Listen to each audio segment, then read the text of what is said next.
Ay, begini ya teman-teman, kan banyak orang yang bertanya-tanya kok begitu heboh soal perkara Hotman ini.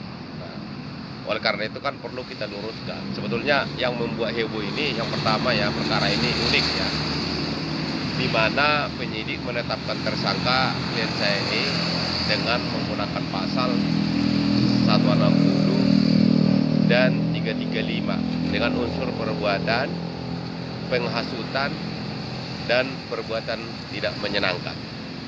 Yang pertama kita bahas dulu 160. 160 ini menurut para ahli, pasca adanya putusan Mahkamah Konstitusi nomor 7 tahun 2019, delik 160 itu menjadi delik material.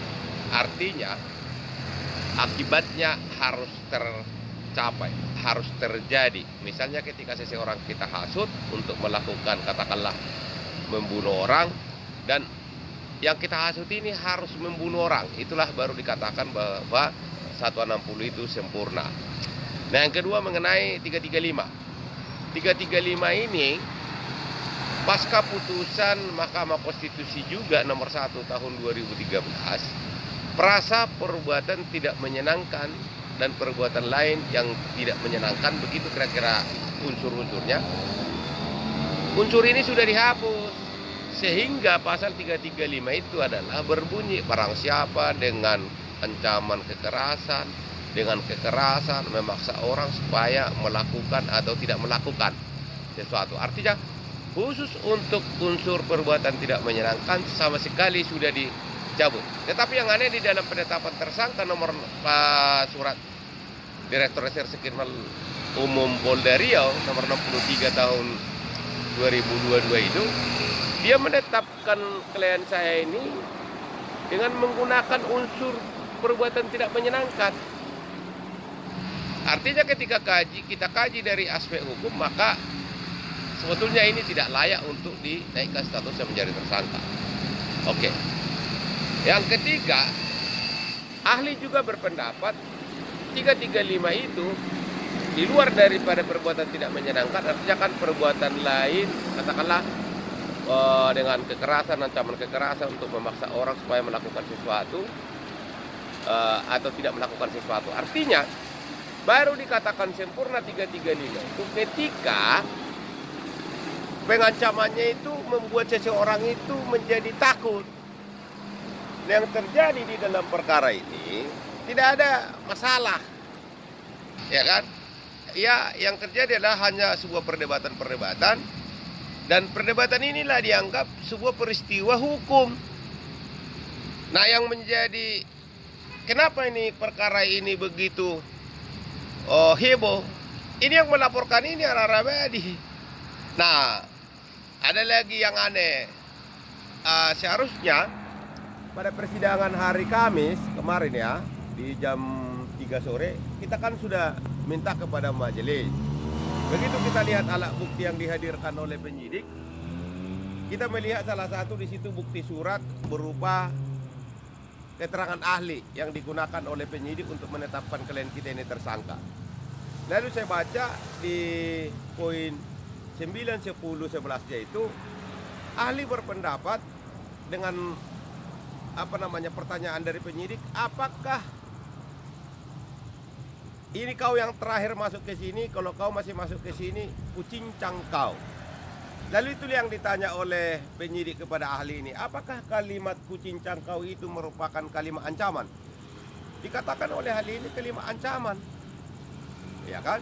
Khusus untuk 160, menurut ahli di dalam bukti surat ya, bukti surat yang merupakan keterangan ahli dari penyidik itu, 160 tidak terpenuhi dalam perkara ini. Nah, anehnya kok bisa itu dijadikan sebagai alat bukti gitu loh. Bukti keterangan ahli. Sementara keterangan ahli itu tidak ada yang mendukung persangkaan daripada polisi itu terhadap peristiwa yang dipersangkakan, peristiwa penghasutan dan perbuatan tidak menyenangkan itu. Nah, selanjutnya, oleh karena ada yang saya lihat tidak tuntas dari keterangan ahli itu, pada waktu persidangan di hari Kamis itu saya mintalah kepada majelis Mohon yang mulia majelis, karena saya melihat bukti surat nomor 22 dari termohon ini, Direktur Reserse Kriminal Umum Polda Riau ini, ada yang belum tuntas dari keterangan ahli ini.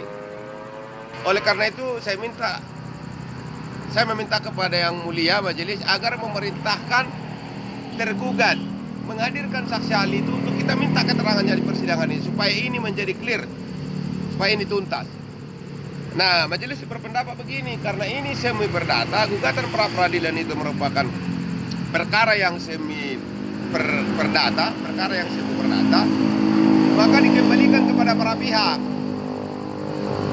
Nah, oleh hakim berarti itu dimintalah kepada termohon. Bagaimana termohon? Apakah termohon bersedia menghadirkan Pak Erdianto ini, saksi ini, untuk kita minta keterangannya supaya ini sesuai dengan permintaan dari pemohon. Pada waktu itu dari kuasa termohon tidak berkenan untuk menghadirkan saksi ahli maupun saksi-saksi yang lain. Dan selanjutnya saya sampaikan, kalau termohon tidak bisa menghadirkan, bagaimana kalau kami yang menghadirkan? Bagaimana kalau kami yang menghadirkan yang mulia? Silakan, itu hak Anda. Anehnya hari Jumat, hari Kamis jam 3 sore, kita kan sidangnya itu pagi tuh. Jam 3 sore kita bawa ini ahli kita ini. Hari Kamis jam 3 sore. Sudah diserahkan CV-nya, sudah diverifikasi, sudah disumpah, tiba-tiba di cancel. Kenapa di cancel? Saya heran. Kenapa? Karena hakim menganggap ini tidak lazim. Kenapa tidak lazim? Karena dia sudah saksi dalam penyidikan. Dan justru saya katakan begini, keterangan ahli itu bukan pada posisi membela satu pihak. Bukan, karena dia bukan pembela, tetapi dia menerangkan berdasarkan asas dan teori. Berdasarkan asas, teori, dan keilmuan dia. Artinya dia tidak berdiri di satu pihak. Dia tidak berdiri di pihak. Oleh karena itu, apa keberatannya? Dia diperiksa di situ sebagai ahli. Nah, yang aneh lagi, apakah Prapit ini menang? Kalau itu walau-alam, saya tidak bisa mereka-reka, saya tidak bisa menduga-duga, karena itu semuanya kembali kepada hakim. Tapi adalah semacam perbincangan di kedai kopi. Saya beberapa ahli ketemu, beberapa praktisi ketemu. Jarang loh Pak bisa menang pra peradilan ini. Karena yang diuji oleh pra peradilan itu adalah syarat formil. Artinya syarat formil di sini apakah sudah ada 2 alat bukti. Tapi tidak menguji tentang kualitas bukti. Maksud saya, misalnya terjadilah peristiwa pencurian terhadap kapal laut. Tetapi yang dibawa bukti kepemilikan mobil. Ini kan gak jamu sebetulnya kan, yang hilang kapal. Yang dibawa sebagai bukti surat adalah BPKB mobil. Kan gak nyambung ini, karena bukti surat BPKB mobil ini kan tidak ada hubungannya dengan kapal itu kan. Lalu saksinya nanti dari dari Angkatan Udara yang sama sekali tidak tahu. Tetapi karena ada di situ bukti surat, ada di situ keterangan saksi, ada di situ keterangan ahli, terlepas 3 bukti ini tidak ada sangkut pautnya atau tidak bersangkut paut dengan peristiwa pidana yang dipersangka. Sepanjang dianggap ada 3, maka atau dianggap ada 2, maka secara formil terpenuhilah syarat formil penetapan tersangka. Nah, yang aneh ketika kita misalnya menguji apakah alat bukti itu bisa membuat terangnya sebuah peristiwa, artinya secara kualitas. Di sini tidak diuji kualitasnya. Kebanyakan hakim berpendapat kalau sudah berbicara soal kualitas itu sudah isi, artinya dia masuk kepada pokok perkara. Ini sebetulnya kan kalau kita lihat dari putusan Mahkamah Konstitusi nomor 21 tahun 2014 itu, dengan dimasukkannya penetapan tersangka menjadi pranata pra peradilan, ini sebetulnya sudah semi pokok perkara. Kita sudah harus berbicara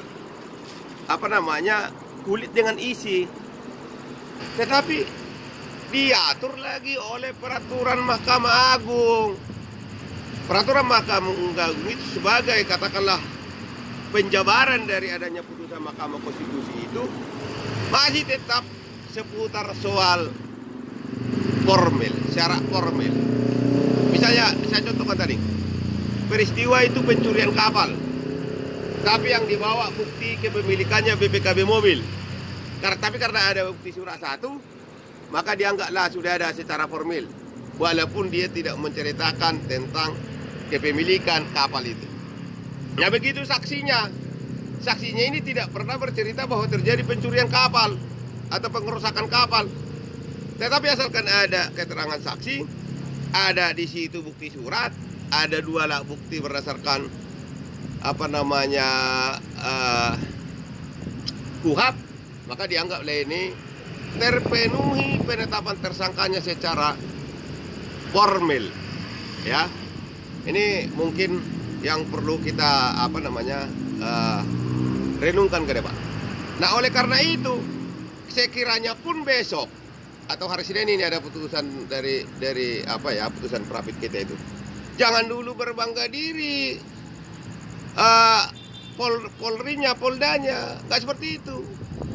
Tetapi ini bagian dari kesewenang-wenangan. Kenapa saya katakan kesewenang-wenangan? Ahli sendiri yang sebagai bukti surat mereka yang dipakai mereka untuk menetapkan tersangka sudah menyatakan dengan tegas 335 belum sempurna, 160 tidak ada dalam perkara itu.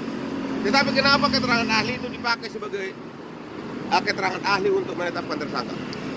Yang kedua, bukti surat yang digunakan oleh penyidik untuk menetapkan klien kita ini tersangka, peristiwanya kan penghasutan dan perbuatan tidak menyenangkan.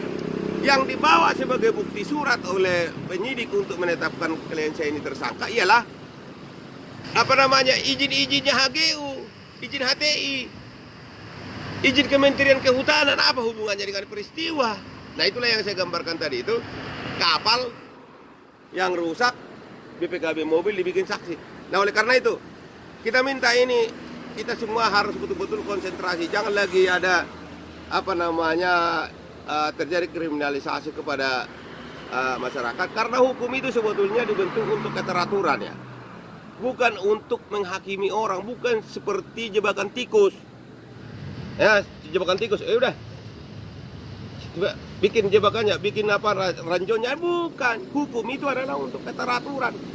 Yang kedua itu hukum pidana itu ultimum remedium, upaya terakhir. Kalau nggak ada lagi upaya hukum, apakah tidak bisa lagi dimediasi, tidak bisa ini segala macam, tidak bisa lagi selesaikan secara keluar, baru hukum pidana. Tapi yang terjadi hari ini sikit-sikit hukum pidana, ya, sikit-sikit hukum pidana. Padahal maaf ya, polisi kita, oknum-oknum ya, bukannya bersih-bersih banget. Buktinya polisi tembak polisi, buktinya Kapolda atau oknum, ya, menjual barang bukti narkoba. Jadi ya udahlah, nggak usah munafik lah. Ya, mari kita berbenah bagaimana kita perbaiki bangsa ini dengan pikiran dan akal sehat kita yang baik. Sekian dan terima kasih.